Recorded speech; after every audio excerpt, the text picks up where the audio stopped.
Destitute widow certificate, அதாவது ஆதரவற்ற விதவை சான்றிதழ். விடோ சர்டிபிகேட் வேற, டெஸ்டிடியூட் விடோ சர்டிபிகேட் வேற. டிஎன்பிசி என்ன சொல்றாங்க அப்படின்னா, ஆதரவற்ற விதவை என்பவர் விதவை ஒருவர் அனைத்து வழியிலிருந்தும் பெறும் மொத்த மாத வருமானம் ரூபாய் 4000க்கும் மிகாமல் பெறுகின்ற ஒரு விதவையை குறிப்பதாகும். அதாவது உங்க மாத வருமானம் 4000க்கு மேல போகக்கூடாது அப்படின்னு சொல்றாங்க. அது மட்டும் இல்லாம இவ்வருமானம் குடும்ப ஓய்வூதியம் அல்லது தொழிற்கல்வி பெற்றவர்களின் சுய தொழில் மூலம் ஈட்டும் வருமானம் உள்ளிட்ட மற்ற வருமானங்கள் ஆகியவற்றை உள்ளடக்கியதாகும். அதாவது எந்த விதத்திலையும் உங்களுக்கு இன்கம் வேற வரக்கூடாது, இந்த 4000 ரூபாய் மட்டும்தான் இருக்கணும் அப்படின்றாங்க. அது மட்டும் இல்லாம விவாகரத்து பெற்றவர் கணவரால் கைவிடப்பட்டவர் ஆதரவற்ற விதவையாக கருதப்பட மாட்டார் அப்படின்னு சொல்றாங்க. நோட்டிபிகேஷன் டேட்ல அவங்க ஆதரவற்ற விதவையாக இருக்கணும் அப்படின்னு ஒரு கண்டிஷனும் அவங்க சொல்லியிருக்காங்க. ரிசர்வேஷனை பொறுத்த வரைக்கும் உமன் கேண்டிடேட்டுக்கு 30% இருக்கும்.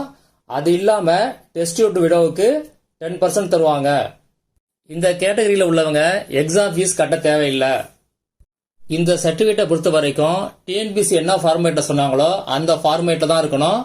வேற ஃபார்மேட்டை நீங்க வாங்கி கொடுத்தீங்கன்னா டிஎன்பிசி அதை அக்செப்ட் பண்ண மாட்டாங்க. இந்த ஃபார்மேட்டோட லிங்கை வீடியோ டிஸ்கிரிப்ஷன்ல கொடுத்துருக்கேன்.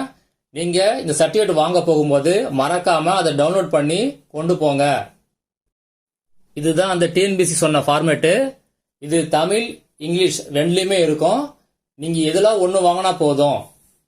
இதுல யாரு சைன் பண்ணணும் அப்படின்னா ரெவென்யூ டிவிஷனல் ஆபீசர், அதாவது வருவாய் கோட்டாட்சியர் அவங்க பண்ணணும். இல்லைன்னா அசிஸ்டன்ட் கலெக்டர், அதாவது உதவி ஆட்சியர் அவங்க பண்ணணும். இல்லைன்னா சப் கலெக்டர், அதாவது சார் ஆட்சியர் அவங்க பண்ணணும். அடுத்தது சீல் அண்ட் டேட் ரெண்டுமே கம்பல்சரியா வேணும். இந்த சர்டிபிகேட்டை நோட்டிபிகேஷன் முன்னாடி நீங்க வாங்கலாம், இல்ல நோட்டிபிகேஷன் பிறகும் நீங்க வாங்கலாம். Already educational certificate, PSTM certificate, community certificate இதை பத்தியெல்லாம் வீடியோ போட்டிருக்கேன். அதோட லிங்கை வந்து வீடியோ டிஸ்கிரிப்ஷன்ல கொடுத்துருக்கேன். ஒரு தடவை செக் பண்ணி பார்த்துங்க.